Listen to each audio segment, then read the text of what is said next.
Great, so it's 7 o'clock. Thank you everyone that is here.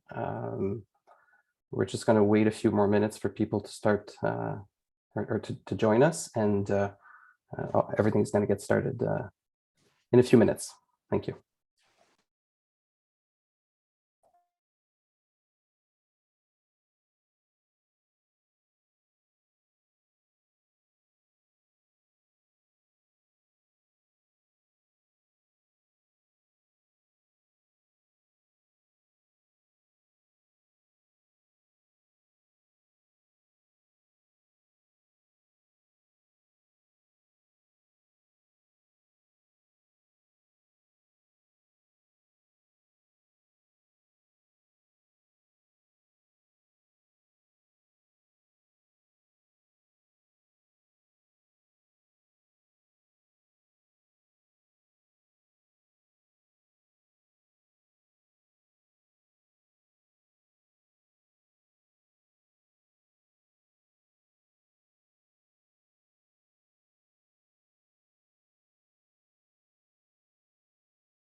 I just want to welcome everyone to the event. We're just going to wait 2 more minutes for people to come in, and then at 7:05 or in 1 minute, everything's going to get started.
It's 7:05, everyone. Thank you so much for being here. People are continuing to trickle in, but I think we can get things going.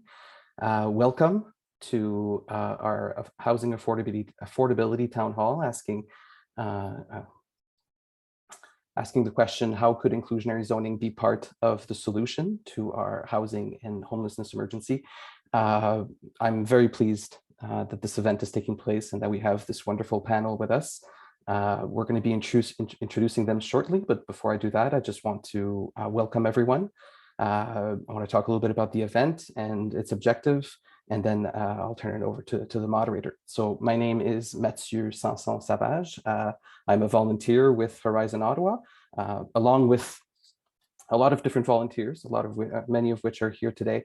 We've put together this town hall, and the objective is to learn about our housing situation in Ottawa, inclusionary zoning, what it can, what it can't do, and what we can do as a community around this issue, how we can mobilize and how we can make things better for everyone, because housing, as you know, is one of those core pieces.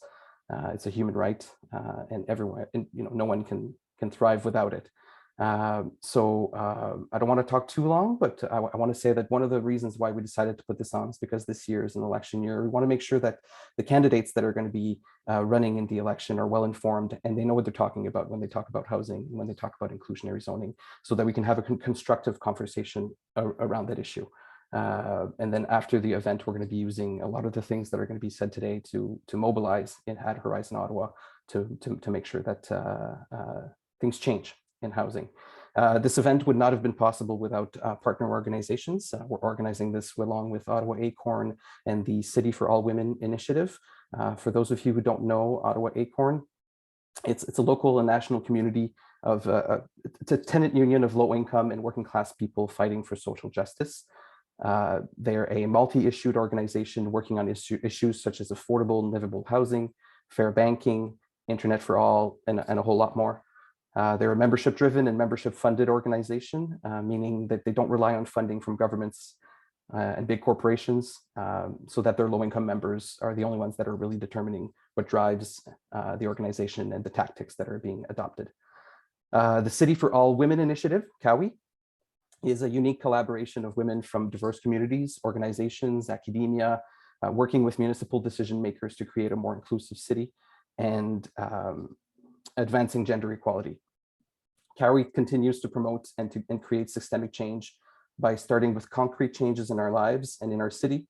And to achieve that, they use participatory and creative processes that draw upon the strengths, cultural expression, values, and knowledge that women across diversity have to offer. And the Horizon Ottawa, the organization that I'm with, our mission is to cultivate local solidarity around socially and economically progressive priorities so that Ottawa can become a city where everyone can thrive. Our work this year is mostly focused around elections. We want to see a more progressive city council being elected. And we think that housing is going to be a very important issue. In October and before that, people are going to talk about it, but people need to be informed and they need to be able to make an informed decision. This is part of that initiative. And I'm going to be sharing some people are already sharing the web pages for the organizations in the chat. That's great. All of these organizations are member run and depend on members. So if you feel like you want to work with an organization, one of those three or all three, please join us. There's never too many people in this fight. So all that to say that we have a great panel, as I said, and we have a great moderator that accepted to join us, Sarah Button. She's the executive director at the Centretown Citizens Ottawa Corporation, otherwise known as CCOC. Her background is in urban planning and affordable housing policy. She's a member of the Canadian Institute of Planners and the Royal Town Planning Institute in the UK. Sarah thinks complex problems are best solved by folks with different perspectives working together to change the system. And she firmly believes that affordable housing should be the easiest thing to build everywhere and always. So Sarah, this evening is yours. Please take it away. Thank you, Mathieu. I feel like it's not really mine so much as it is the panelists and the participants, but for now I'll take it and I'll bring it out to our panelists and participants as we go along. So thank you so much, everyone, for joining us this evening. As we get started, I want to mention and acknowledge that I am located in downtown Ottawa, and I'm joining the call tonight from the unceded territory of the Algonquin and Anishinaabe people. I'm grateful to the many generations of caretakers who have looked after these lands since time immemorial. And over the past 2 years, I've been especially personally grateful for my proximity to the Ottawa River.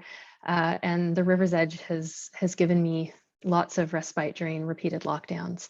I also want to acknowledge that all of CCOC's homes and offices are located on unceded Algonquin territory, and express my gratitude for the privilege of working and collaborating on these lands.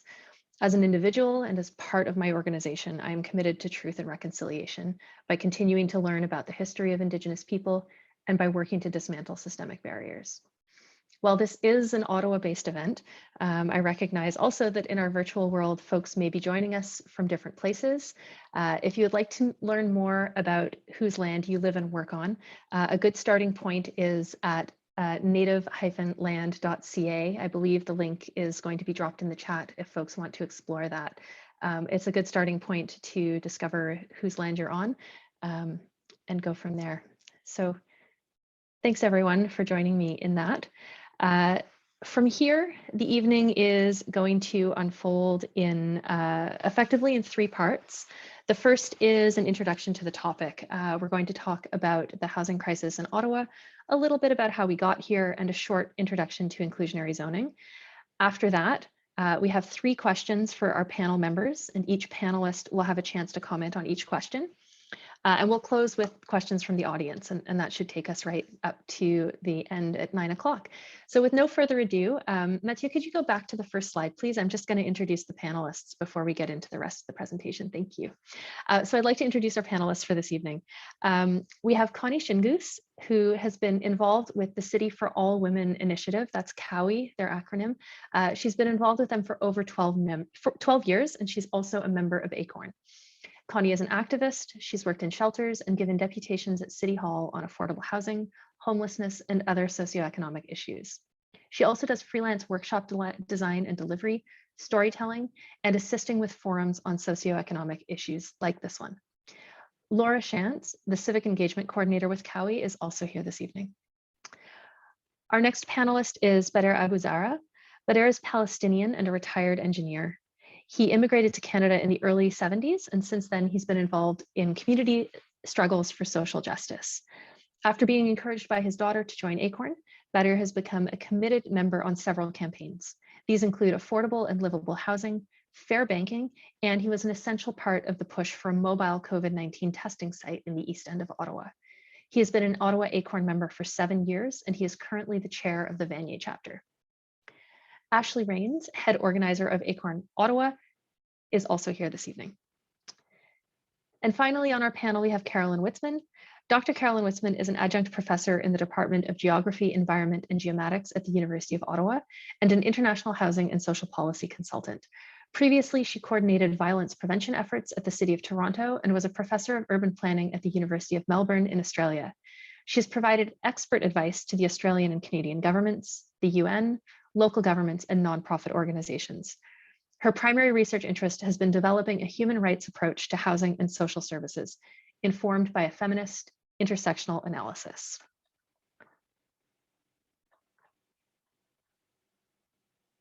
Great. So if we could go to the next slide, I'm going to dive right into the introduction to the topic. Sorry, I'm having some struggles on my own machine with the speaking notes. Please bear with me here for just a moment.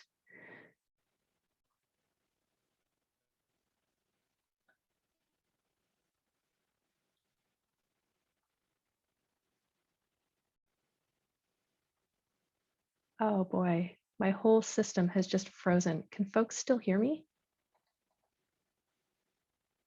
Yes, we can. Yeah, Okay. and then take your time, Sarah, it's fine.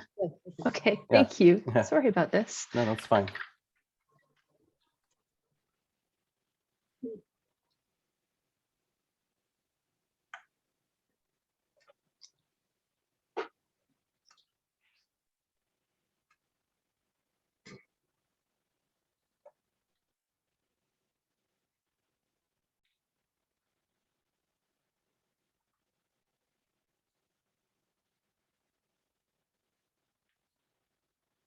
Okay, thank you. We're back. Sorry about that. Thank you. Thank you for your patience there. So just going to take a few minutes to do a little bit of an introduction to the topic before we dive into our questions for panelists. So first of all, we're talking about housing and homelessness in Ottawa. So setting the stage a little bit,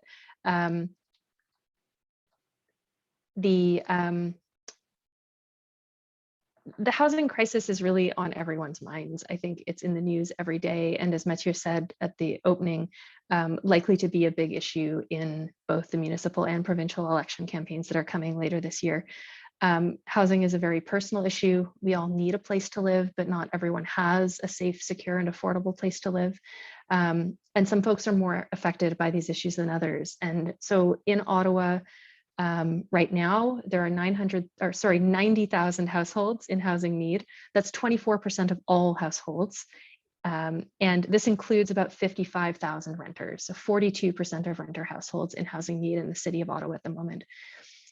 The most recent numbers we have for homelessness in Ottawa are about 1,400 people, and those numbers date from 2018.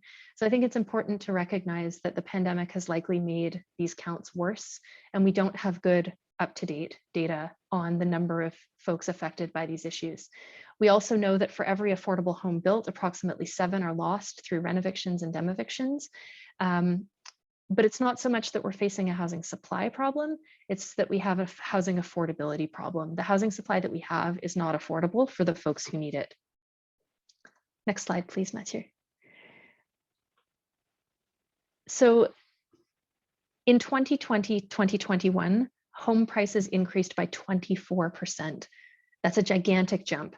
Rents increased by about 6% in the same year, keeping in mind also that these were pandemic years when folks were still very affected by loss of income and reduced working hours that came along with pandemic lockdowns and shutdowns.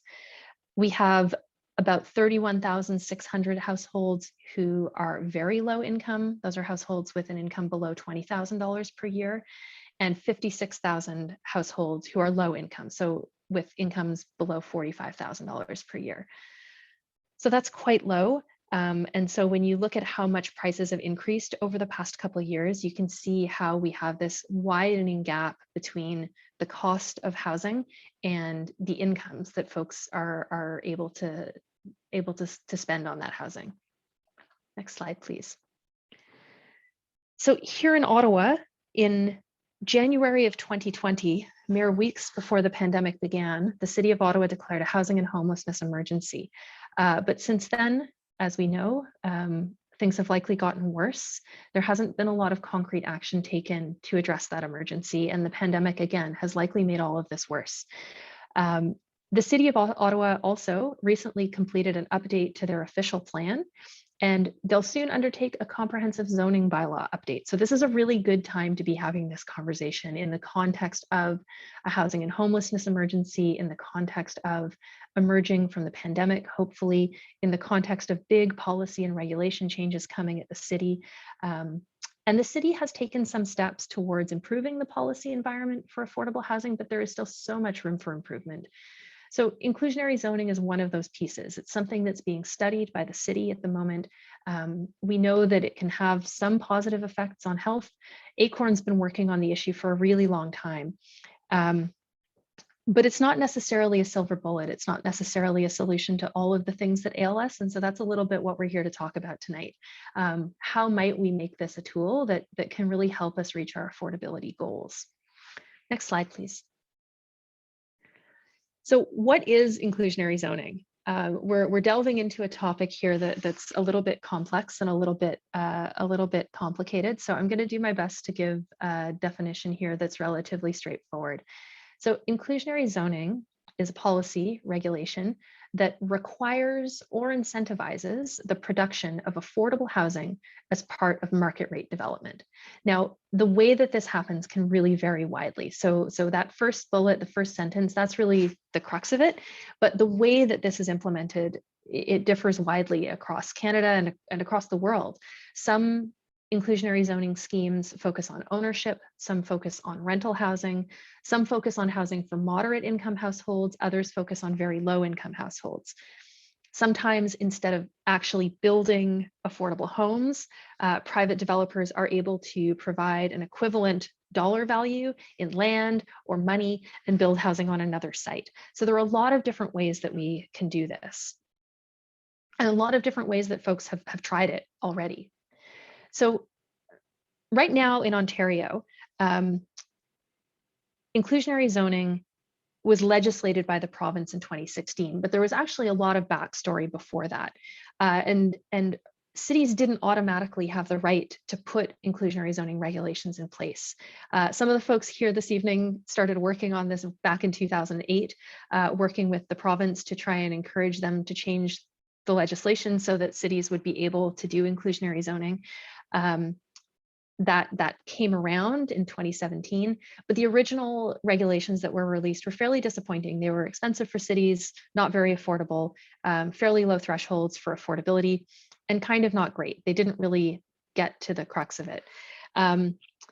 We're still working to get something better in place. Recent advocacy has led to better policy on this, but new legislation has limited inclusionary zoning to major transit corridors and protects private profits from this initiative. As well, only properties with 10 or more units are required to follow inclusionary zoning policy. And some places have run faster than others. So Toronto has developed an inclusionary zoning policy. They've got that in place. Ottawa has not done so yet. Various other municipalities across the province are at different stages. So making sure that Ottawa gets it right is really important. It requires advocacy. It requires an understanding of the issue. It requires bringing some nuance to a debate that at times can be quite complex. So next slide, please, Monsieur. But inclusionary zoning isn't a new idea. So even though it's only really landing in Ontario in the past 5 or 6 years, it's not a brand new thing.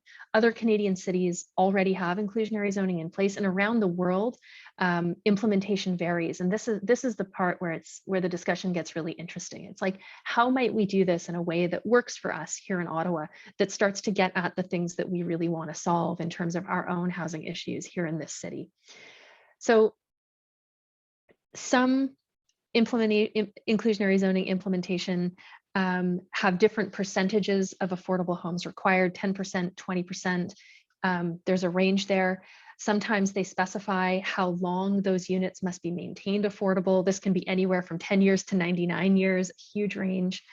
Some specify the type of home, be the size, could be the square footage, could be the number of bedrooms.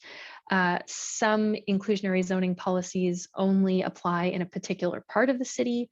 They might have a minimum unit size or a site size trigger. Some policies specify how those affordable units will be managed, whether by the developer, a social housing provider, a nonprofit, the city. And some inclusionary zoning policies have different incentives for builders to comply with the policy. So things like density bonusing, things like cost offsets, and other types of incentives. So whatever direction Ottawa goes in on this and on any housing policy, frankly, we really need good data. We need good targets and a strong policy toolkit. And so that's what I'm hoping that we're going to talk about a little bit here tonight. We are going to move on to the panel questions now. Sarah, and yeah, go ahead. I'm sorry. I realized I forgot to say something. Thank you for all of that. No problem. One of the numbers that I added to the slides, someone from the Alliance to End Homelessness told us it's actually the 1,400 people is actually homeless people is actually a point in time count. And there's closer to 8,000 people that are homeless in the city on any given year. So yeah, I just wanted to flag that to everyone, because the problem, one person is too many, 8,000 is crazy.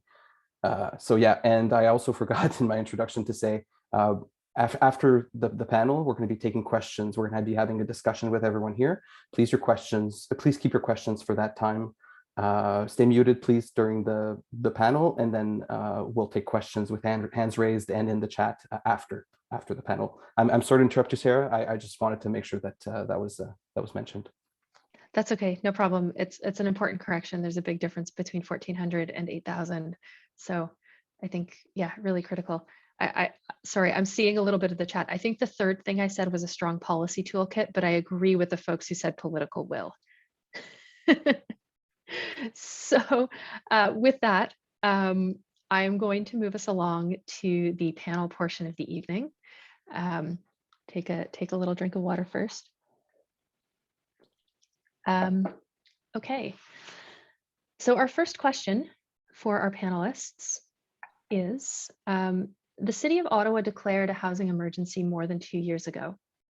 The pandemic has likely made this worse, but we don't have great data to show us how much worse. Speaking from your experience and expertise, what is the current state of the housing and homelessness emergency in the City of Ottawa? And what are the most pressing issues that we need to address? Vanier, I'm going to hand you the virtual microphone first, please. Okay, so yeah, hello everyone. First of all, I'd like to thank Horizon for having this town hall and let ACORN express their concern about the house crisis we have at the moment. So the housing and homelessness crisis is only getting worse. So we see a lot of homelessness families in Ottawa, and it is not because they were born on the street. It is because of systemic issues we see across all the city. For example, they were once living in low-cost housing that they were forced to leave because a landlord or developer wanted to renovate and jack up the rent for the next tenant. This is called renovation. Or they wanted to demolish the building and replace it with a luxury condo or rental high-rise. This is really called a demovection.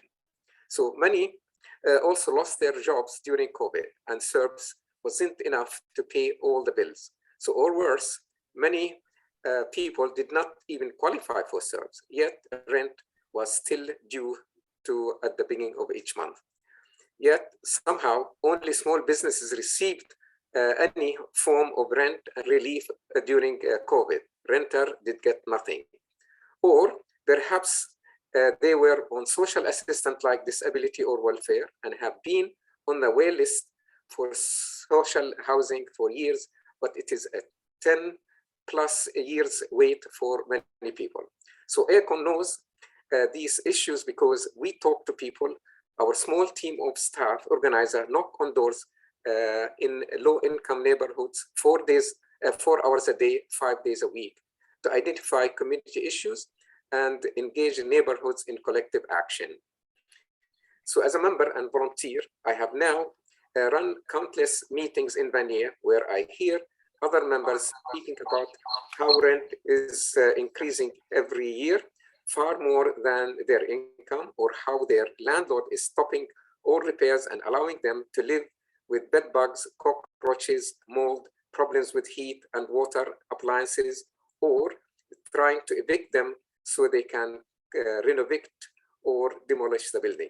These are systemic problems that must be tackled urgently. ACORN fights for to address these problems on a building by building basis in our neighborhood chapters, and we have been able to get results. But if we want to make an even bigger impact, we need the city to step in and create policies to address these issues, which is why we also run citywide, provincial and national campaigns. So we believe inclusionary zoning is one of those solutions. Thank you.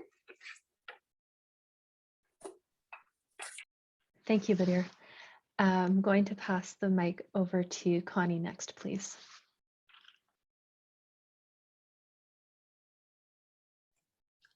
Hi. Oh, sorry. Okay. Hi, my name is Connie Shingoose, and I just wanted to say that where I come from is I live in a hotspot area. I live in Sandy Hill, and like others, there has been an increase in homelessness and an increase in shelters. The number is going up in shelters. I think my big concern is, even though I don't have challenges like this, I live in market rent. And my concern is that I will be one of those that will be displaced in the future. I've lived here for a number of years and I'm quite settled here. And I do not want to have to move as a result of increased rent or, or developers. I live in a good area that's accessible. We have students, we have ambassadors, it's safe. It's a very good neighborhood. So I would like to stay here as long as I can. Now, the thing that is a big concern is that I do have neighbors that are, you know, the neighborhood has changed. And I see neighbors that we have families, full families living in 2-bedroom houses. And I'm talking 4 children, you know, with you know, either a single mother or 2 parents. So this is one of the concerns that we have. And the other thing I'm concerned about is the racism around, you know, the poverty levels becoming, you know, increasing. And, you know, the fact that if there were such instances where, you know, community housing or inclusionary zoning is included in these places, are people going to be abusing the power that they have? I personally know of a couple of cases. I had somebody stay at my place for a couple of months. He'd sold his condo and was not able to find a suitable place to live. You know, of another case where somebody was, you know, was chased out of her place and homeless as a result of renovation or dem evictions, and so found herself last summer, you know, basically homeless and couch living. So those are some of the concerns that I have for that sort of thing.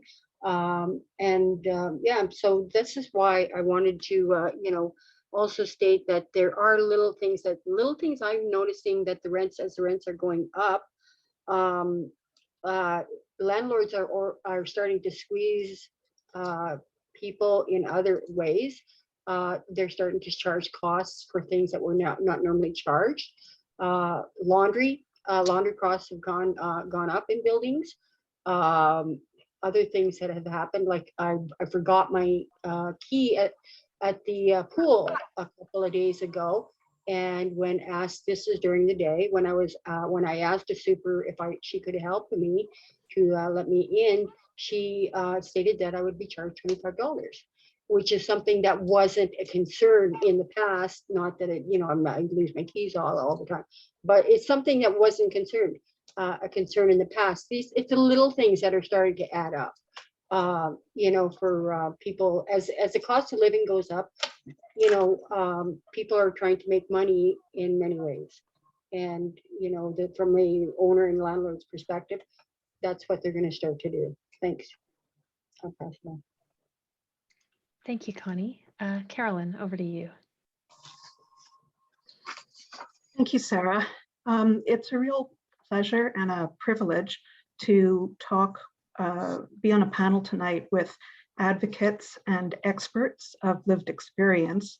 I'm neither really, I'm a researcher, but from a research perspective, it is a shame on the Government of Canada that when it launched its national housing strategy in 2017, it pointed out that 1.7 million Canadian households were in housing need, but did not provide information as to what kinds of rents those households could afford to pay, what the size of those households were, because it's not all needs for 1-bedrooms and studios. It's also larger families, especially for Indigenous families and new migrant refugee families.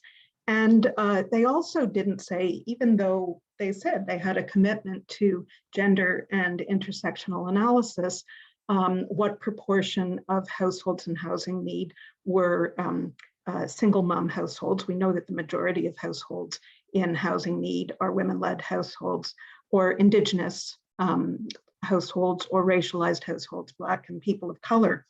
So when we look at Ottawa and we say that 90,000 households are in housing need, I think the first thing we need to look at is what can people afford to pay? And as you said earlier, Sarah, in your introduction, there are almost 32,000 households, and this is 2016 data, so it will be supplemented by 2021 data this year. 32,000 households are earning less than $20,000 a year. They can only afford to pay affordably 30% of their income, $500 a week. And we know from other data that about 80% of those households are in housing need. So really we have to start asking the question, how are we going to get 25,000 homes that are affordable at $500 or less a month? And similarly, in terms of low-income people who are earning what's sometimes called, well, their minimum wage, they can only afford a maximum of maybe $1,125 a month. And that's a very high proportion of households. That's about 57,000 households that earn less than $45,000 a year, the households. And we know that at least half of them, and probably more, are in housing need. We know that a third of Canadian renters don't have more than 1 month in savings. These are tens of thousands of households. When we talk about a housing and homelessness emergency, we're not talking about 100 households or 1,000 households. We're talking about tens of thousands of households in the city of Ottawa whose needs need to be met. And we really need to start off from that point, not from any particular policy, not from any particular strategy, but just from the point of the basic numbers of what people can afford.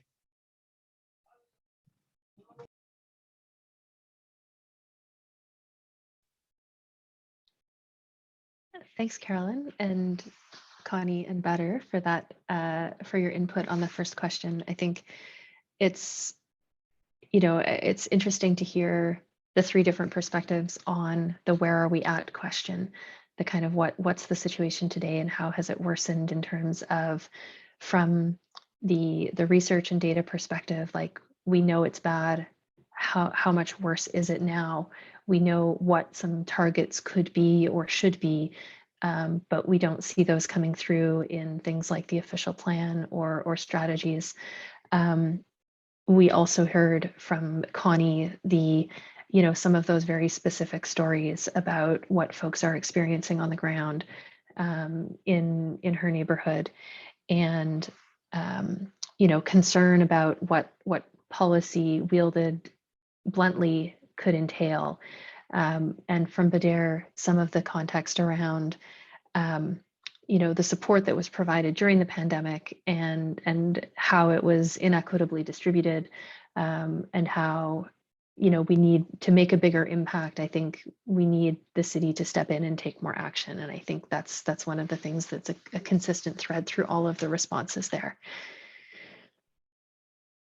So I'm going to move us along to the second question, because I think this will open up the discussion a little bit more now that we've set the stage. So the second question is this: the city has gradually been moving towards policies that encourage a denser urban core. While the sustainability benefits of denser, more walkable neighborhoods are admirable, more density doesn't necessarily mean more affordability.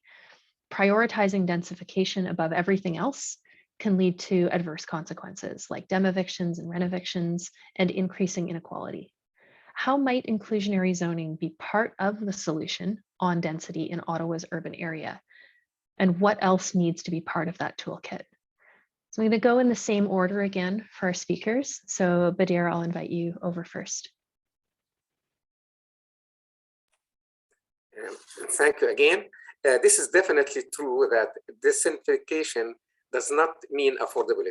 So ACORN members have experienced this firsthand, especially in neighborhoods like Heron Gate, Mano Village, and Mano Park, where city staff have actually used densification as a way to justify tearing down these affordable family townhouses to replace them with tall buildings with a weak commitments to affordable housing.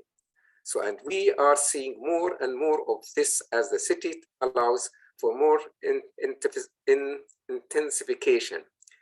And when Doug Ford was elected, one of the first things he did was remove rent control measures on new buildings built after November 2018.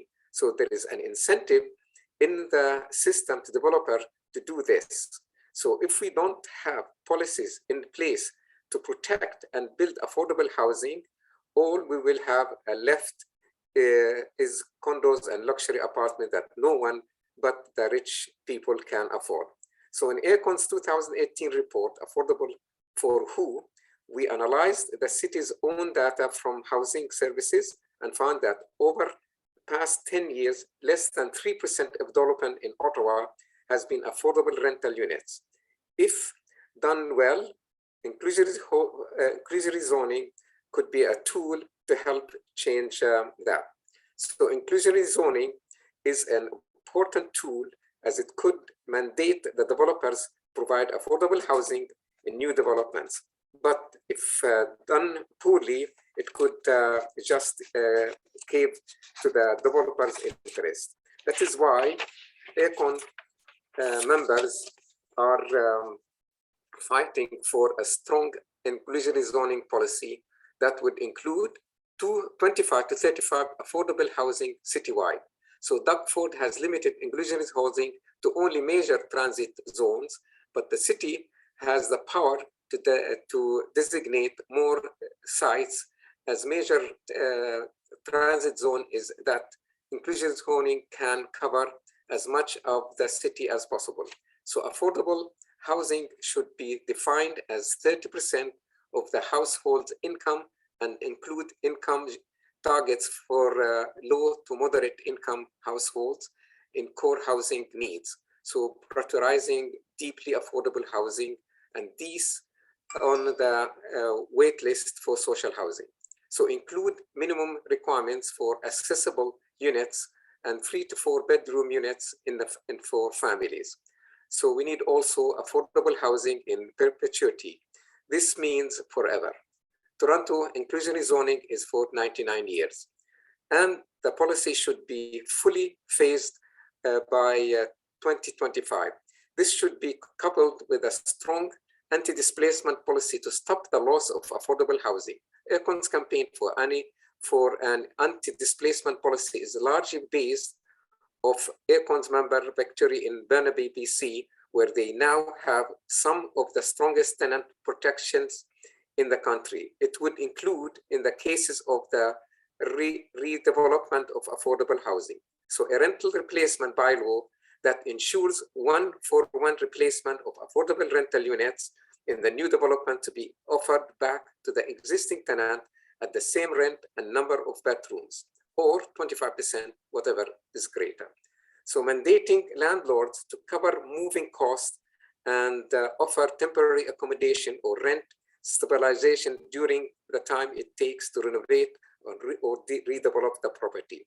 This means that no tenant would be priced out of their neighborhood for redevelopment. So because of ACORN member tenant organizing and work done by our allies, the city is actually considering both of these policies tools. But we know that a lot of councils take donations from the developers during their election campaign. So Horizon Ottawa did a great report on this. So while both are on the table, there is a still fight to be had to actually make these policies a reality and make them the best that they can be.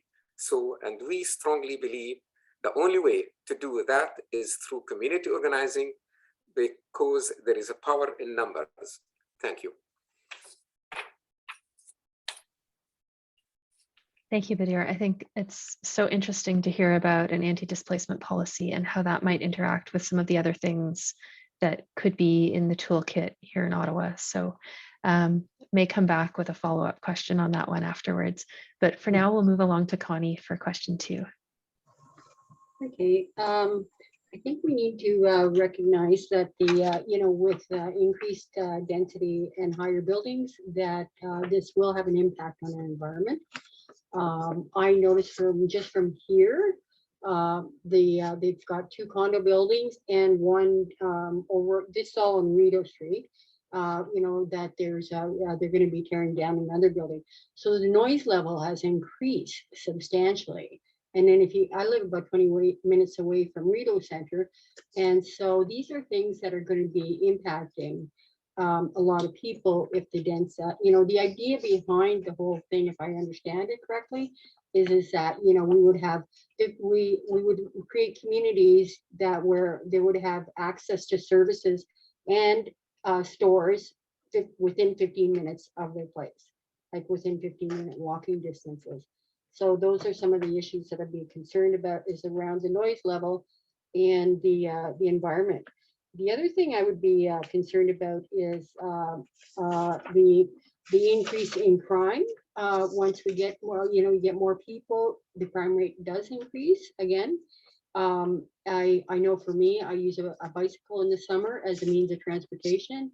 I've been here for 6 years, and in 6 years, I've lost 3 bikes, and one of them was quite, was quite pricey. And so those are some of the things that we need to consider while this is an option, while these things are being that we have measures put in place to help protect the citizens that are in the neighborhood. As an Indigenous woman, I would be a little bit more cautious about walking in the evenings now with some of the issues that have gone on during the pandemic. We've saw an increase in homelessness in this, in this particular area, and as well as the crime rate. And I just want to make sure that I got everything that I wanted to put here.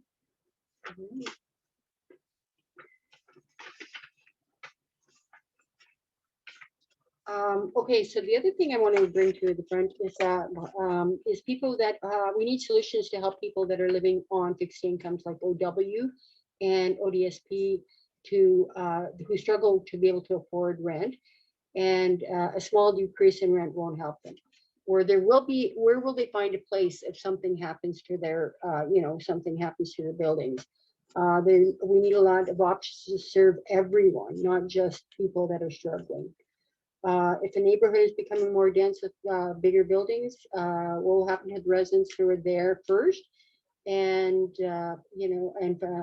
buildings are being demolished to make ways for new development.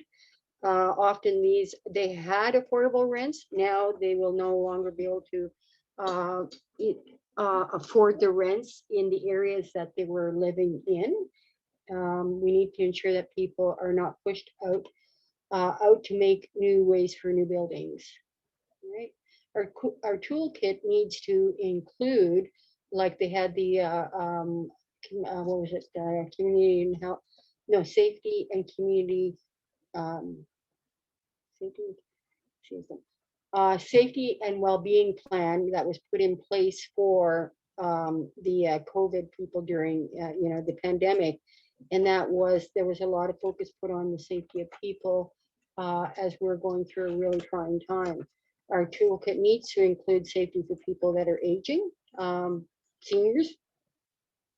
I know that with the bus systems and the transit ways, that there are long walkways to get to a particular, even if you live in a tall building close to a transit way, it takes a good 10 minutes to get through these areas.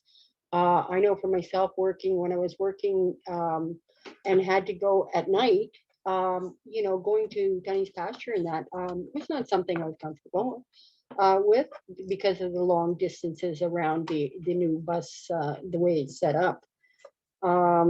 We need to also make sure that these the density of buildings and increase in development is something that takes seniors into consideration around accessibility. With the snow in the winters. Those are some of the things that I wanted to. And we also need to make the process for housing, affordable housing, much easier and faster. I know that a lot of people, as they come out of when they are in shelters, as I've worked in shelters, that the process to get affordable housing that is healthy, that is safe, and you know, that they can, that is affordable, is quite often a huge challenge, and they end up staying in a shelter longer than they anticipated. So whereas 3 months was the norm in the past, you know, 6 months to a year and up to 2 years is now a norm for people that are living in shelters, because the process is in place and the lack of housing affordability is one of the issues as well too. So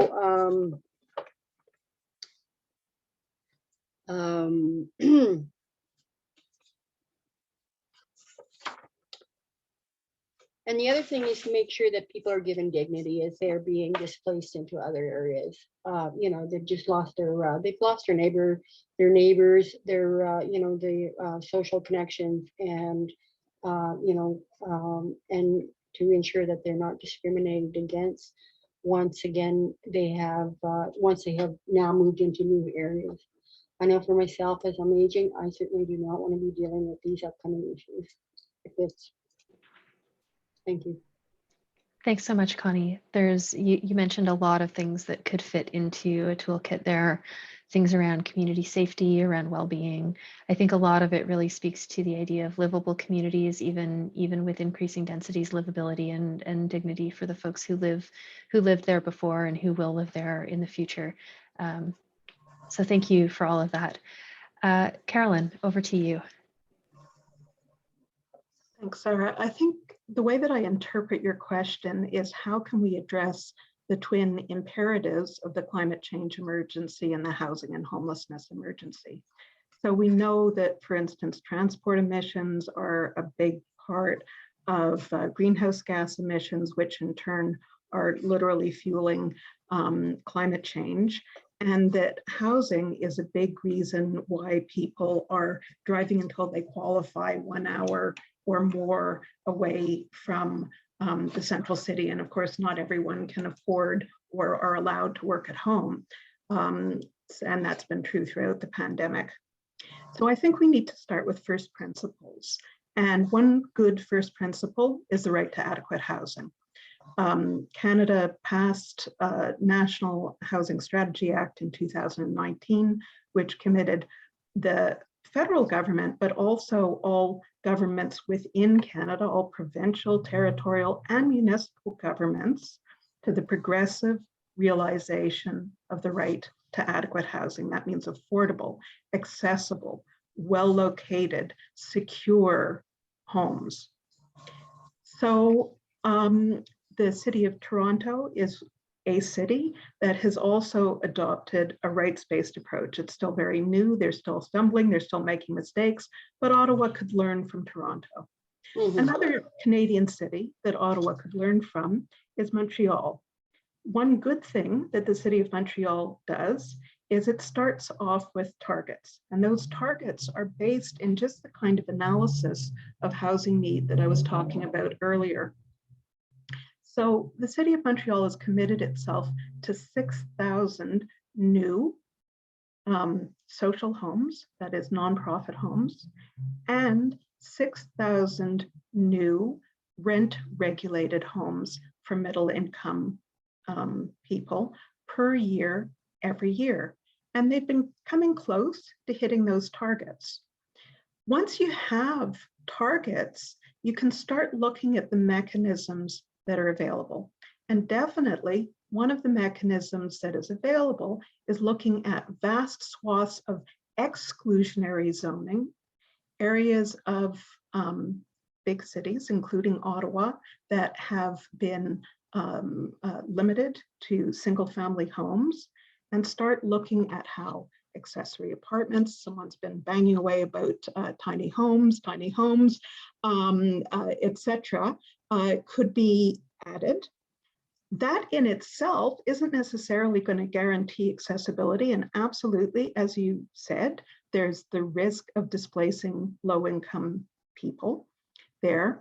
And that's where you can start looking at things like rent retention bylaws that, for instance, has happened recently in Manor Park, where if you redevelop an area, renters there have the right to return at the same cost. And that's been done in a number of municipalities, including Burnaby and New Westminster in BC. But one of the most powerful tools that a city has at its disposal is government land. And we're the city of Ottawa. We have scads of government land. Every time I go to Tunney's pasture, Connie mentioned Tunney's pasture, I look at it and I go, what a waste. It's underused. It's probably going to be underused for the foreseeable because lots of civil servants don't want to come down there. Let's redevelop that for lots and lots of social housing. There is no real reason why the city of Ottawa can't have ambitious targets of 2,000 social homes a year. And one of the ways that they can build up, scale up social housing, which is affordable for perpetuity, which is on the whole 20 to 30% less expensive, even with the first rents, even without any subsidy, than for-profit homes, because you've taken off the profit, which is 22 to 30% of the cost of homes, is to have an inclusionary zoning bylaw across the entire city that's 20% social. That's what our neighbors in Montreal are doing with their bylaw for a diverse city. And that's what the city of Gatineau, just across the river, is looking at right now. So the bylaw for a diverse metropolis, as it's called in Montreal, applies to every development over, I believe, 20 units across the city, not just in transit corridors. It looks at, as Bader said, a real definition of affordable housing, which is 30% of household income. It's not percentage of median rent, that's nonsense. And it, as Sarah mentioned in the introduction, it can be units within the building. It can be land equivalent to 20% of the value of the units. It can be cash in lieu, although that's actually less effective. But right now, the city of Ottawa has the capacity to do, as the city of Vancouver does. The city of Vancouver gave a total of 11 government-owned sites to the Vancouver Community Land Trust.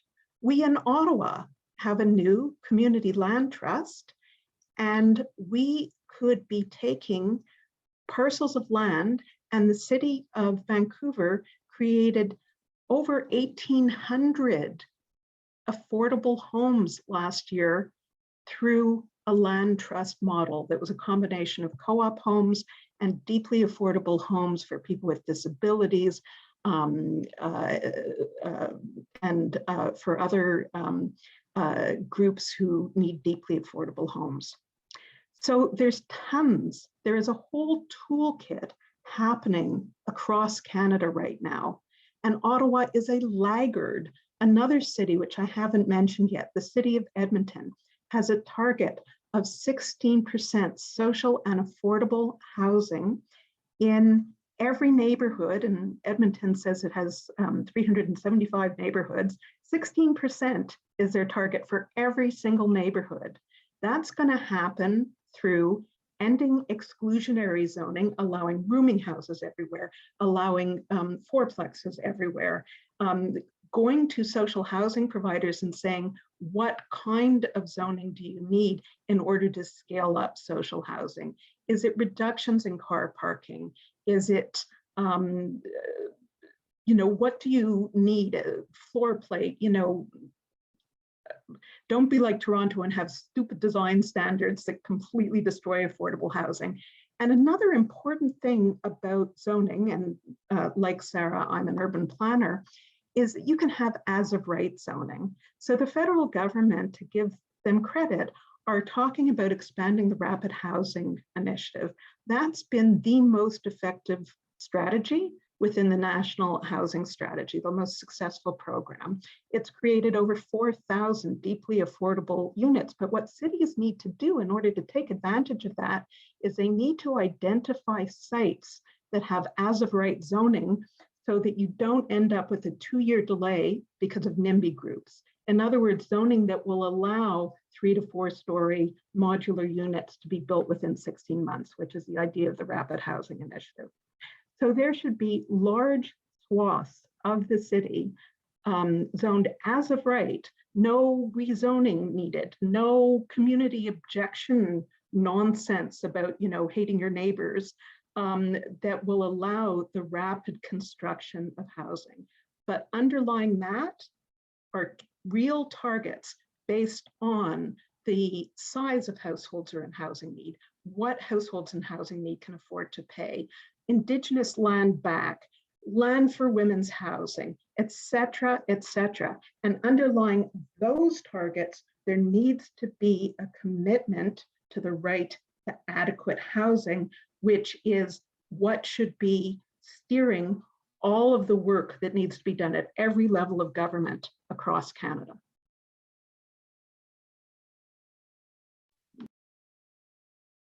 Thank you so much, Carolyn. I feel like your comments there have really tied up a whole backpack full of policy tools that are out there that municipalities are using across the country, and things that are working in other Canadian cities always feel a little more achievable than things that we read about from our international colleagues and partners.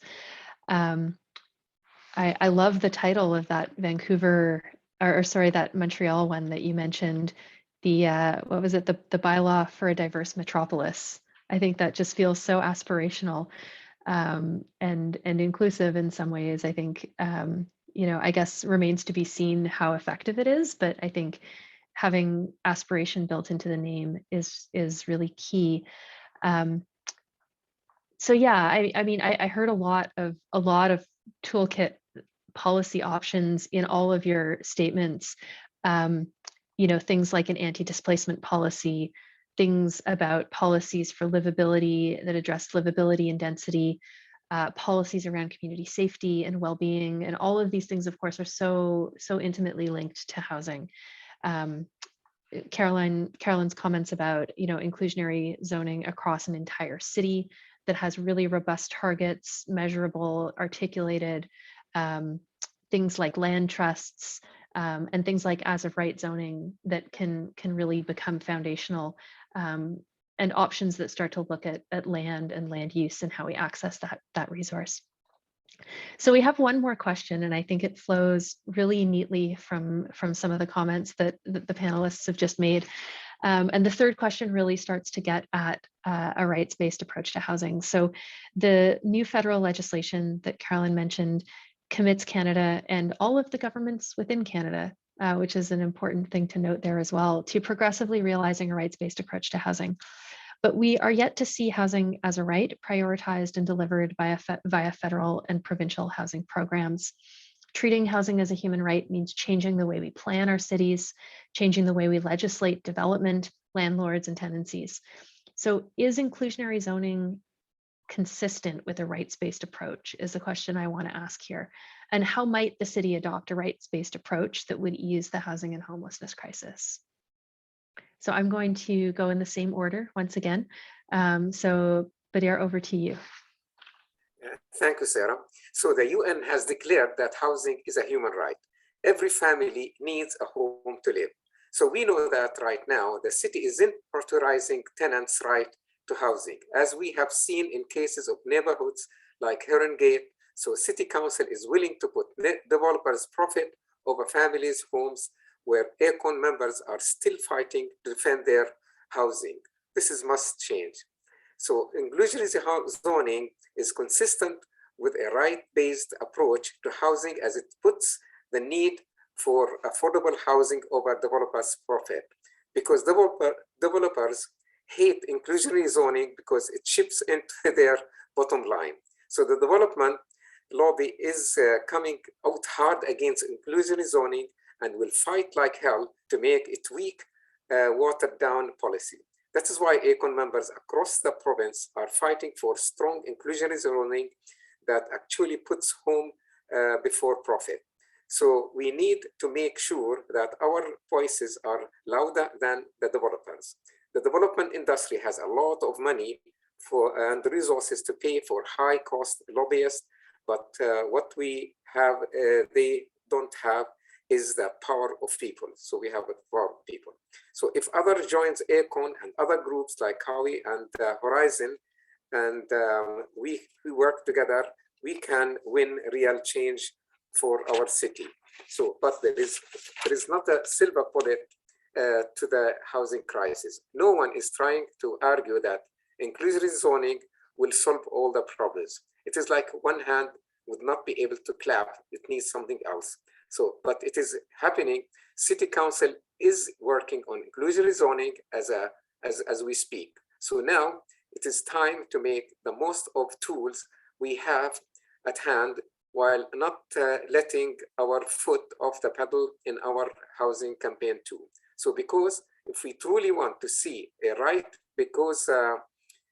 based approach to housing in Ottawa, City Council would also need to implement measures like an anti-displacement policy and anti-renovation bylaw, a rent bank that provides interest-free loans to people who are at risk of eviction or struggling to pay first and last month rent.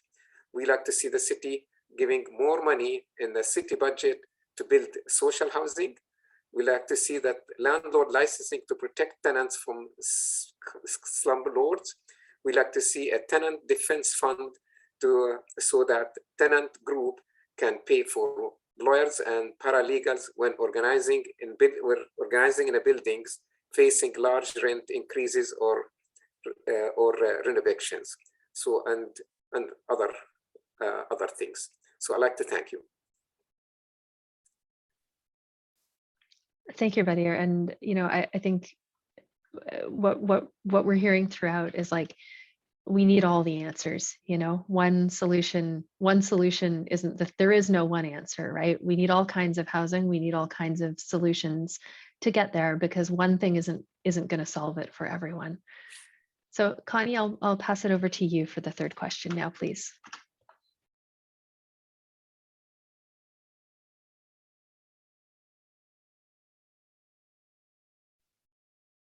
Connie, you're still on mute. I'm sorry, we can't hear you. Hi, sorry about Hi. that. That's okay. I just, now's probably a good time to identify myself. I am an Indigenous Soda woman from Saskatchewan, and certainly know what some of the issues are around racism. I also went to residential school, and certainly know what displacement is about. So, this is one of the reasons why I think, this rights-based approach is very important. And I think it's also, that we should know that this is a really good opportunity while the conversations and the awareness is, higher than normal, that we do things to try and make this and shape it into a policy that is creative and helps, like all people, not just the developers. In the past with developers have been given subsidies, and or government initiatives to help the developers want to actually do something to create affordable housing. So those are some of the things that we need to consider as well too. And what all right, so everybody has a right to be welcomed where they are. We need to make sure that the right to housing ensures that people are not discriminated against because they are in a lower rent apartment and they are treated with dignity and respect by other tenants and by landlords. And by that we have, like right now, the question is whether the, inclusionary zoning is going to be only, in, developer areas where there are high rises and the transit system. And I think it needs to be included all over the system. I know from my history that I have actually experienced abuse of power from landlords. I remember when I was in college having a situation that was just really hostile because the landlord had, was basically could get away with it. We have, and I think this is something that we need to consider when we're having policies put in place like this. All right.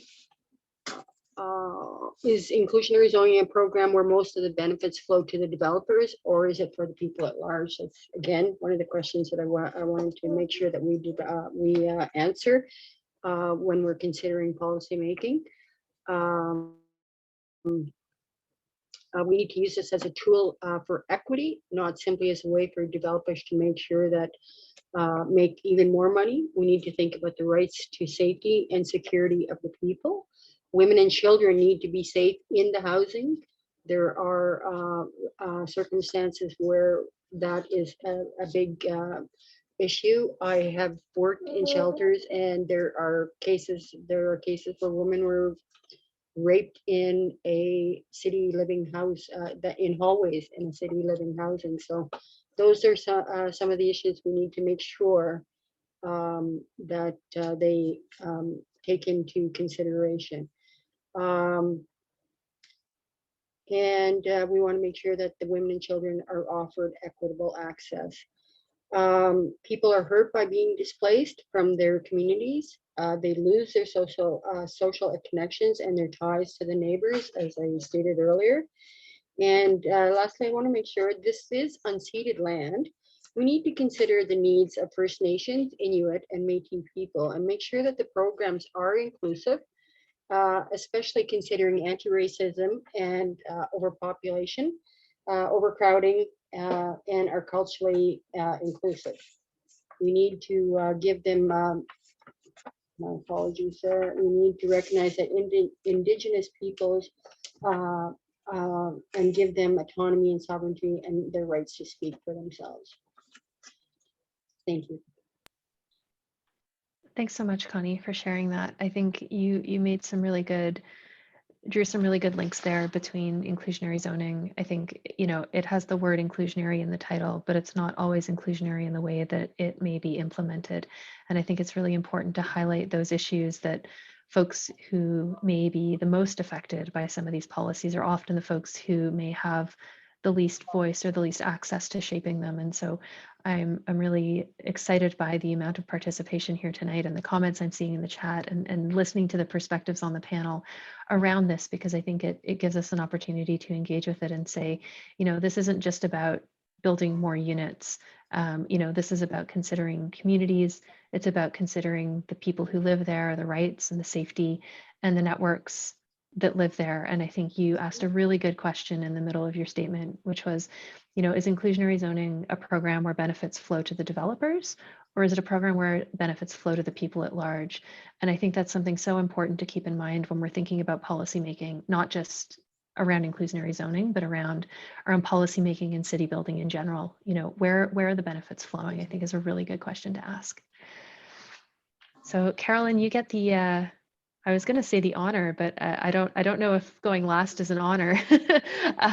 You're the one who will wrap us up anyway before we go to questions from the chat. I see that the chat is really busy, and I can't wait to hear some of the things that are in there. But before we go over to those questions, your comments on the final question. Thanks, Carolyn. Yeah, I hate to stand between the panel and the chat, which is absolutely on fire. I just want to follow up on some things that Connie said, particularly, you know, we started out with an Indigenous acknowledgement, and that's good, but we have to go beyond acknowledgement to land back.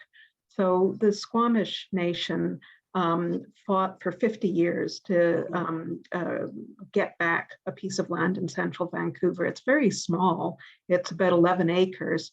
But on those 11 acres, which are near Burrard Bridge, they are building 7,000 new purpose-built rental homes in a development called Centretown.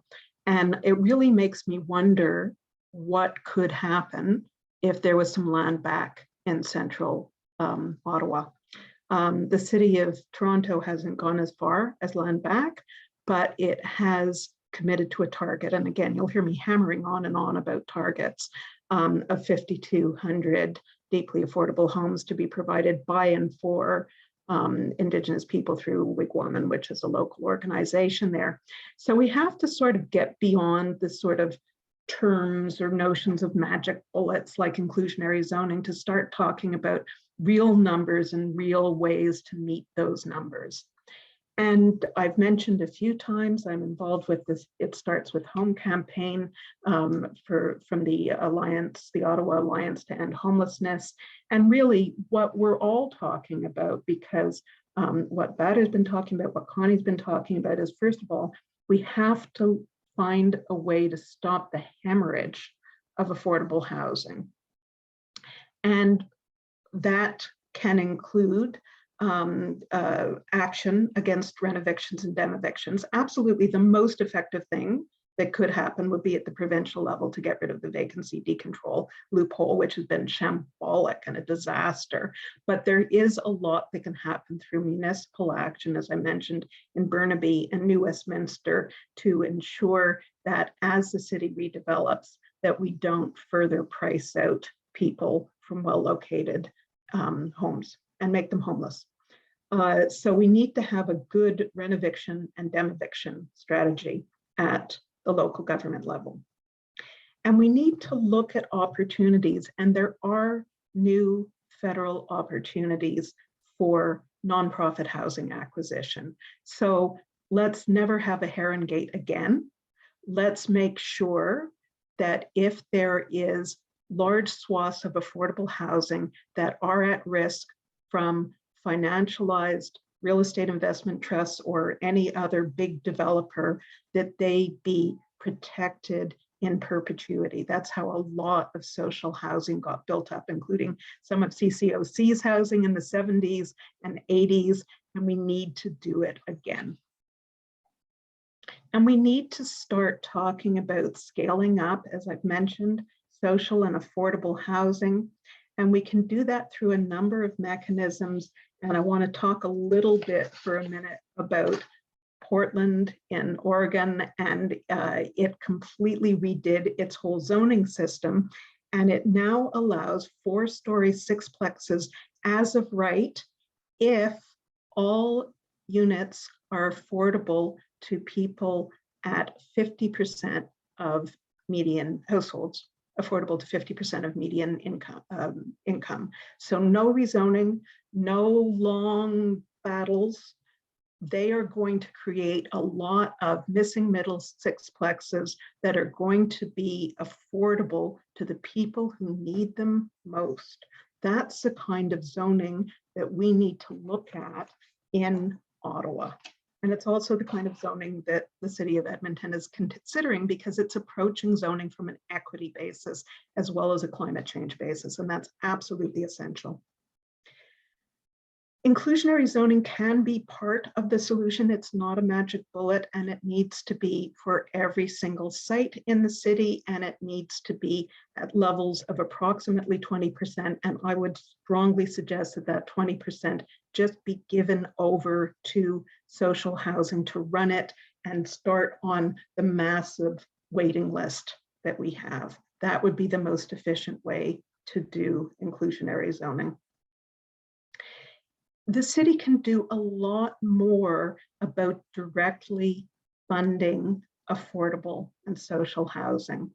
Again, the city of Edmonton provides 25% of funding for new social housing.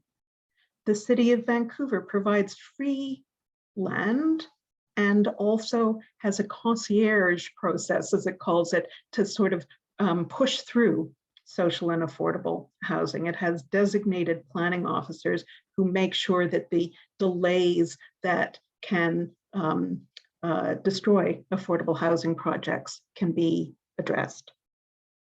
We need to start looking at landlord licensing, because again, we don't even know what people are charging, and we know that there are a lot of rooming houses that are not regulated right now, where the conditions are really awful. And the solution is not closing down the rooming house and making people homeless.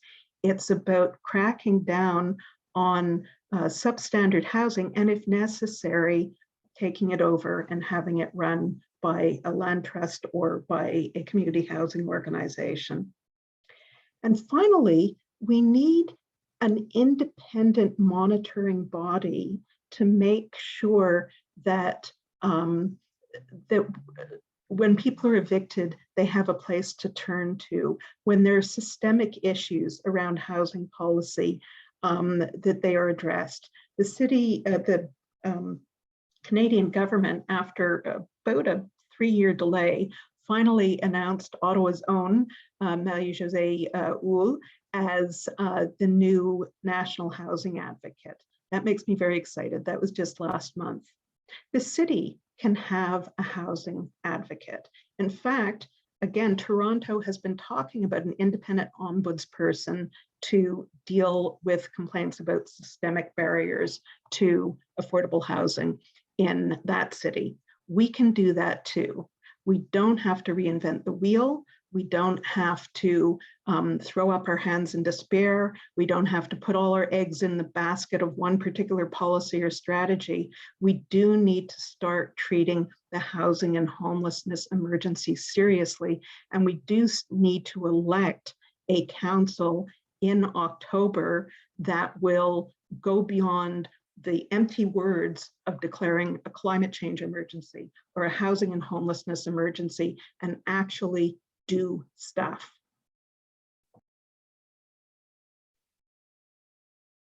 Thanks so much, Carolyn. I feel like you have wrapped it up on such a high note. I don't even know what to say to wrap that. Other than quoting you, which is there are so many ideas, so many tools, and we need to get beyond these notions of single answer, silver bullet, and talk about real numbers and real ways to meet those numbers. And all of you folks on the panel have contributed so much, so many real ideas and real ways that we could meet those numbers if we start pulling together on a really comprehensive toolkit. So thank you so much. We are going to go over to questions from our participants now. I see that the chat has been really active. But I know that I've got some folks who are going to help with pulling questions out of the chat and feeding them to the panel. So I will I'll hand over to our organizers now to help facilitate that. Right. Okay. Thank you, Sarah. And yeah, I mean, wow. Thanks, guys. That was an absolutely wonderful panel. Lots to think about. So here's how the discussion period will take place. We have a volunteer keeping an eye on the chat. Thank you, Danica. She's been busy. She's been sort of pulling questions out. I think some of these questions have been answered already, but we'll go and we'll try to address the ones that have come up that we've highlighted. If you have more questions, just put them in the chat now or raise your hand. And what we'll do is we'll take 3 questions from the chat and 3 questions from hands raised in an alternate fashion. We're going to try to assure some type of gender parity. So if you can put your gender pronouns in your name, that would be ideal. So I don't see any hands raised, so we can start with the chat. Danica, sure. Do you have some questions that you would like, or I guess, Sarah, did you want to just take the questions that are in the shared document right now? I was going to ask if the questions I can see in the notes there with the highlights are ones that have come in from the chat, and I'm happy to start there. Yeah, they are. Yeah. Okay, great. Thank you. This is super helpful. So the first question that's coming to the panel, and I think this is a great one because it came up kind of in passing in the discussion, but I'm really glad we'll spend some more time on this. And the question is that I find stigma and discrimination in Ottawa a real issue, particularly around social housing. How might we tackle this issue? So I think I'll stick with the same order for the panel. It's going well. I'm going to ask you to try to limit your answers to 2 minutes per panelist so we can get through a number of questions. So Badir, over to you. Badir, you're still on mute, I'm afraid. Sorry. I said I like to pass the answer to let Connie or Caroline to answer, just to have more time for other people to ask questions. Okay, sure. Thank you, Connie, or I guess Connie, you're second on the roll call. Not a problem. I think with the increase in, in people being challenged with affordable housing, that actually social housing is going to be more of a common issue as a way to deal with what's going on. I do know that there is a stigma around social housing. I worked in shelters and helped, was part of the, social housing process to get the women homes. And I do recognize that there is a huge stigma around it. I think it also is about the areas that people are living in. I do know that there are certain areas that definitely have a higher crime rate than other areas. But yes, I agree for landlords. There is definitely, I definitely hesitation to have people that are on social assistance or even disability. I know that Indigenous people really deal with a lot of stigma around social housing and racism around, what are some of the struggles. Landlords have literally just outright refused, no, because they think that the people are either going to be drug addicted, mental issues, or alcoholism, so those are some of the things. So I totally hear what you're saying about the stigmas, but we as a people have the power to change that, and that is something that we as a people, and I think there is more movement in this, is to start to speak up more, be more involved in some of the groups that are out there around stigmas and racializing others. Thanks. I hope that answered your question. Thanks, Connie. Carolyn, did you want to make a comment on this one as well? You bet. You know what the best way to deal with stigma in social housing? Build a lot more really good social housing. So if you look at Austria, in Canada, 4% of the housing stock is social housing. In Austria, 24% of the housing stock is social housing. They built the equivalent in Canadian population figures of 72,000 new social homes last year. Some of the most famous architects in the world have built social housing in Vienna. If you've ever been to Vienna, the social housing is gorgeous. But let's not stop there. If you look at Cornerstone's new housing in Westboro, it's gorgeous. If you look at Beaver Barracks, built by CCOC, it's gorgeous. So the stigma should actually belong with areas like Rockcliffe Park that don't have any income mix. The stigma should be how can we make more beautiful homes that actually serve the people who need the homes most. And I have seen and lived in some really, really gorgeous social housing. So we need to build more, build better, and stop being so cheap about social housing.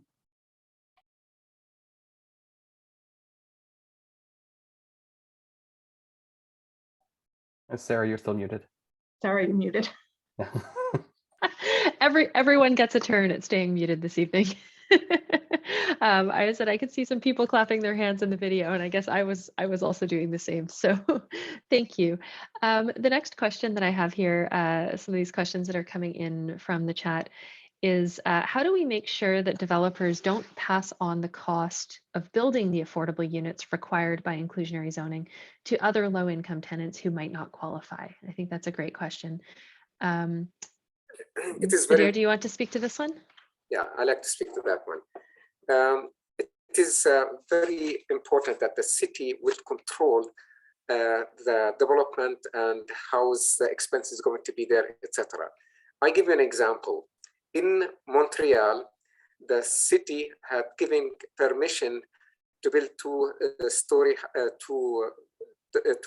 high-rise building.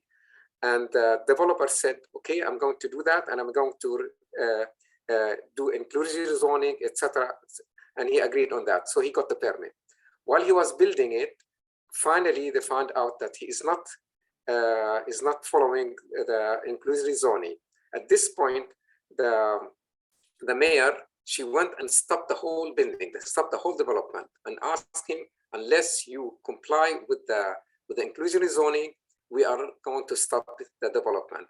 And sure enough, he started, and he's doing now, and everything's okay. So in other words, the city has the power to stop any development where the developer does not comply with inclusionary zoning. So thank you. Thank you, Better. Connie, would you like to speak to this one as well? I think I'll pass on this one. Thanks. I'm not an engineer or an urban planner, so thank you.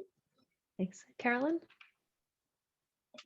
Yeah, I'll let you in on a dirty little secret. I have been working on housing issues for about 30 years, and some of my work has been funded by developers, particularly in Australia, by industry bodies of developers. And I've talked a lot with developers over the years in 3 countries where I've done the most work: Australia, Canada, and the US. Developers love certainty. Developers hate 3-year processes. And that's part of the reason why, frankly, developers try to build close relationships, shall we say, with counselors, because they don't want to take on the risk of being stopped. I mean, the example that Bader just gave, I know that example. If you have straightforward rules for a certain period of time, the development industry will adjust to them. And if you have a much more less prescriptive, rules-based, go through 52 layers of approval, go through 500 community meetings and meeting with constituents and letters and that kind of thing, developers don't like that. They like zoning that makes sense. They like processes that take 60 days, not 3 years. So if you have inclusionary zoning, and if you have targets, and if you have requirements like Germany, for instance, where a lot of people are tenants, a lot of affordable housing has long leases. There have been some problems in Berlin. I'm not going to get into them for a moment. But in any case, if you say, build this, they will build this. So I have a son-in-law, I have a family in Hamburg. Hamburg has an agreement that it's signed with social housing providers and with developers. It says we are going to approve 16,000 units every year. 1/3 is going to be social. 1/3 is going to be rent regulated with set rents by the size of the unit. And 1/3 of it is go wild, you know, like it's private development. And the development industry signs on the dotted line each year, and 16,000 homes get approved. It doesn't have to be a horse race around every single project. It shouldn't be an enormous auction process about every single piece of land. It should be certain. It should be informed by targets. It can be actually a partnership. And, you know, inclusionary zoning can be a requirement as part of that partnership. Thanks, Carolyn. I love hearing about all of these examples as we've gone through this panel. It's been really great. We're going to move now to some questions from the folks with their hands up who've been waiting very patiently, some of them for quite a long time. So again, I'm going to look to our organizers for some assistance with this, because I can only see a few faces on the video. Right. Well, there's one person that's been very patient. Lynn Markel, I believe you have a question. Yes, hi there. One of the things that I would like to know is practically how this works. I'm interested in, if we have targets, if we have inclusionary zoning, and we require developers to build 20% of units in a new rental building to be affordable, do I understand that the developer builds the units, but who actually, does the developer also rent out? who sets the rents? And are there any subsidies, and does government get involved in actually providing so that the rents could be rent geared to income or could be 50% of market?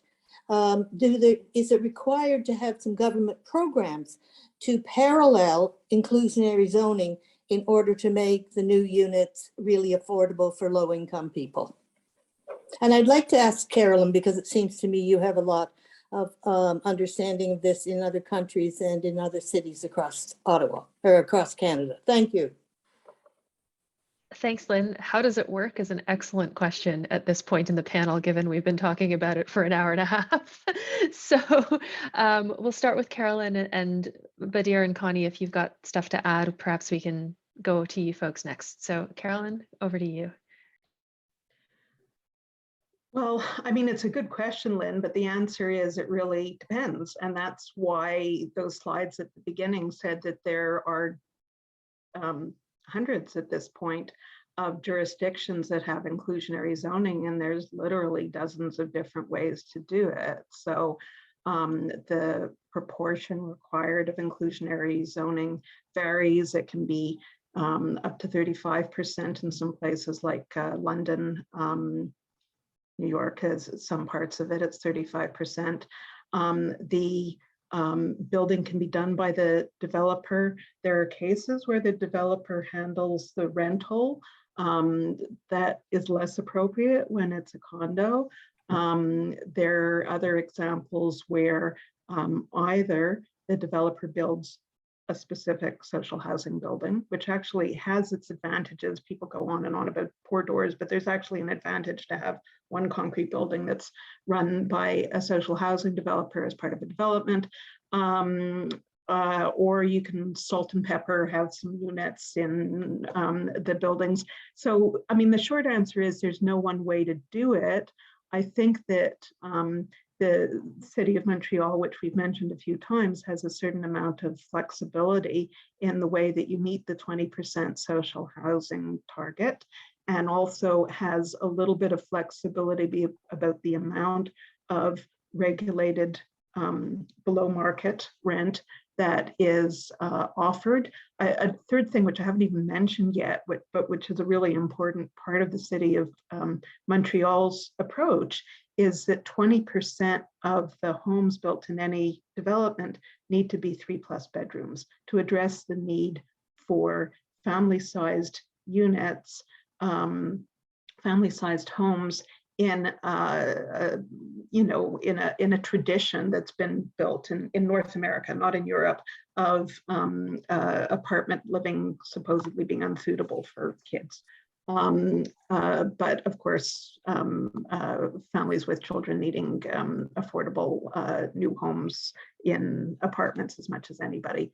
So, this is something that will really need to be worked out by the city of Ottawa. I think that ACORN, as you've heard from Bader and Ashley in the chat, are doing a lot of work around affordable housing.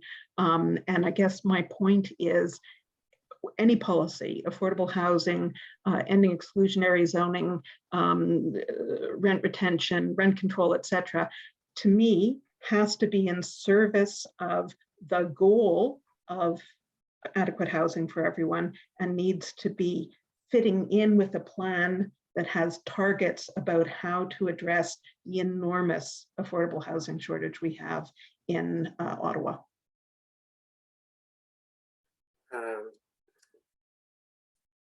Can I comment? Can you hear me now? Yes, please.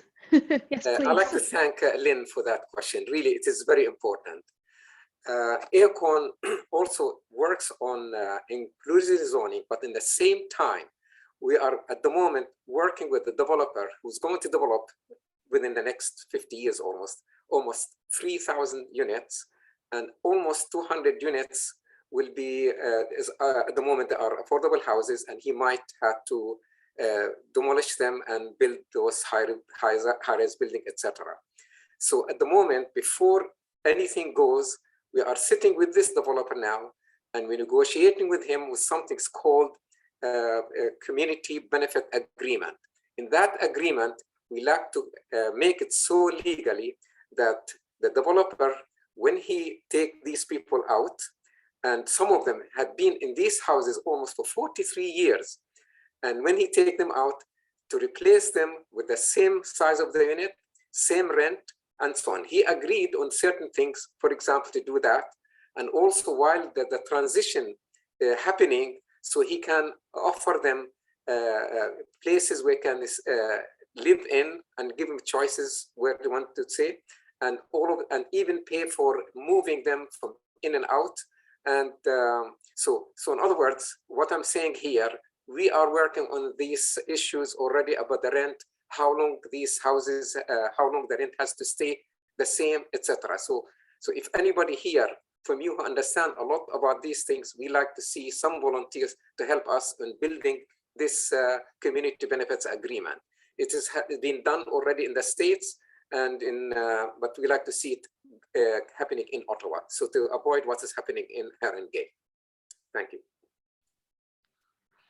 Thanks, Vanier. And I think, you know, the appeals for volunteers and assistants are great. It's nice to see connections being made during this event as well. I can see some of that stuff happening in the chat, which is wonderful. So we have two more questions before we wrap. The first one is one that came in through the chat earlier in the session. And the question was, the federal government is saying people now have a right to housing. What does that mean, and how is it operationalized? Does someone want to, we could go around in the same order. Connie, do you want to start this one off, please?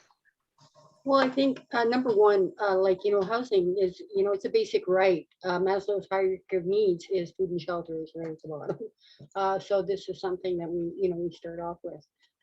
You know, so those are some of the things, but we do have, you know, I mean, we have the OCH, social housing, we have co-op housing, we have, you know, some of the other things that are in there, other initiatives that are there.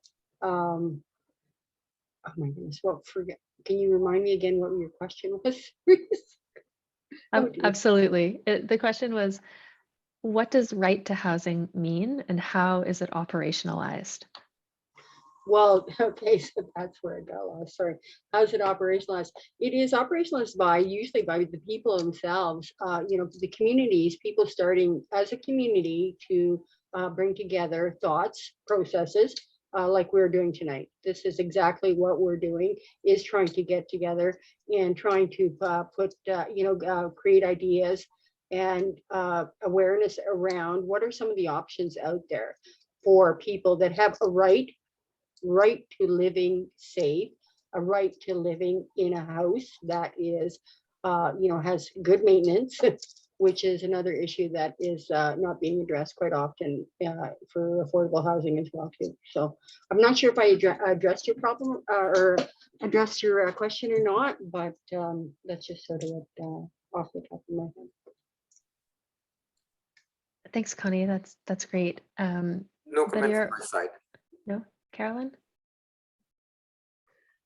Well, I agree with Connie that the right to housing starts with hearing from people who have, you know, lived experience like her and Batter and me. And it also has to do with principles like focusing on the needs of people who are most vulnerable. So I'll give Finland as an example. Finland decided that it wanted to end homelessness, and it started off by looking at who was homeless, and it wasn't just people living on the street, and it wasn't just people who were in shelters. It was families who are doubling up. Quite often, women don't want to be in the shelter system because it's a very unsafe system. So they'll couch surf with friends, or they'll double up with other folks. And sometimes women are worried about if they leave violent men in their lives, that they will become homeless and lose custody if they have children. So Finland looked at all those forms of homelessness. I mean, feminists have been arguing for years that we need to have a wider definition of homelessness that includes, you know, trading sex for accommodation that includes being harassed by your landlord, etc. Those are forms of homelessness. And it addressed that problem through creating lots and lots of social housing. Last year, Finland developed about, well, I mean, if you use the Canadian equivalent, because Finland's a small country and Canada's a big country, about 62,000 social homes. And I just want to remind you that Canada produced about 2,000 new social homes last year. So 62,000 as opposed to 2,000, okay? It's a big difference. But the focus in Finland has been on housing first. So if you're a drug addict, you get a home. If you have mental health issues, you get a home. And you also get social services, but you don't have to sober up, or you don't have to, you know, behave well to get a home. You get a home. And that's how you end homelessness. You give people homes. They have been able to bring the number of people living on the street and shelter to near zero, and certainly non-recurrent. And there's still a little bit of overcrowding in Finland, but that was their priorities. That's how you realize the right to housing. You focus on the needs of those who are most vulnerable. You give resources to the extent that you can give resources, and you say everybody deserves a home, full stop. That's what the right to housing means. Thanks so much, everyone. So I've got one last question that came in through the chat. We've got 15 minutes left, so we'll try and get everyone to have some comment on this one, and then we'll wrap for the evening. The last question is, how can we make housing a vital issue in the upcoming municipal elections? Our present council is not listening to our concerns about affordable housing or homelessness.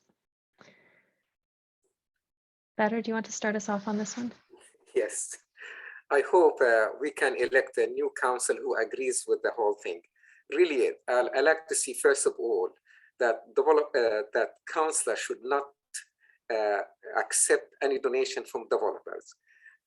Our present mayor, who was asked, why you accept money from developers? He said, I accept money from my dentist, from my car repairman, from the garage, and why cannot accept money from developers?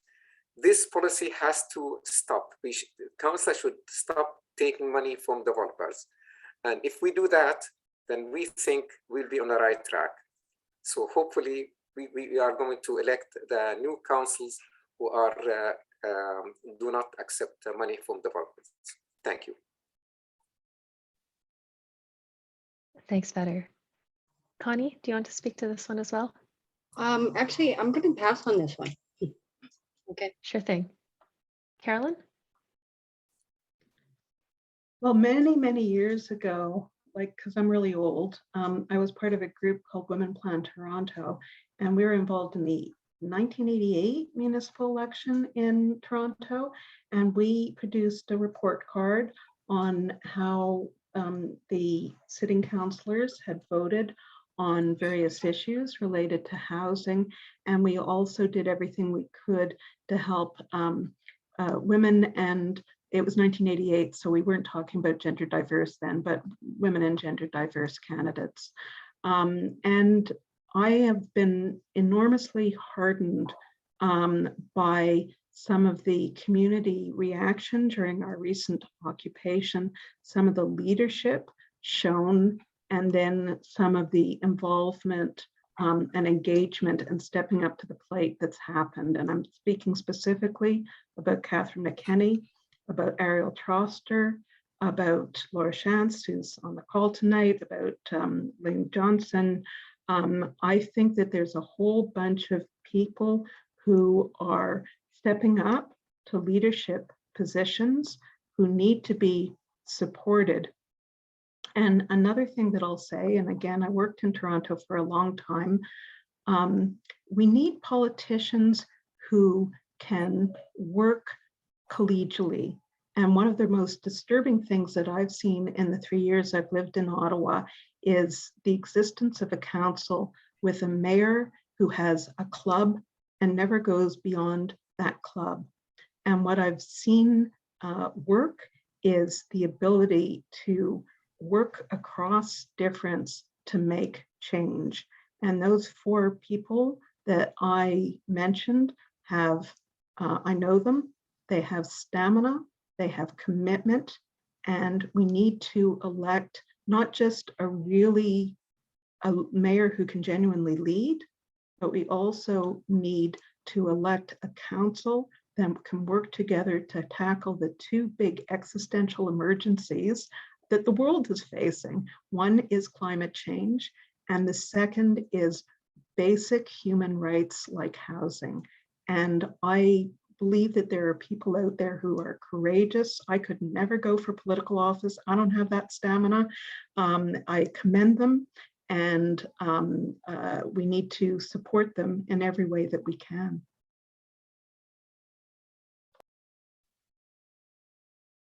Thanks so much, Carolyn, Connie, and Better for, oh, Connie, go ahead.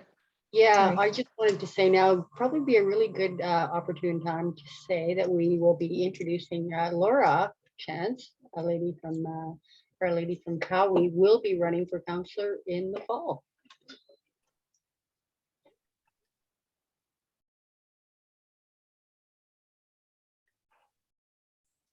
Thanks, Connie.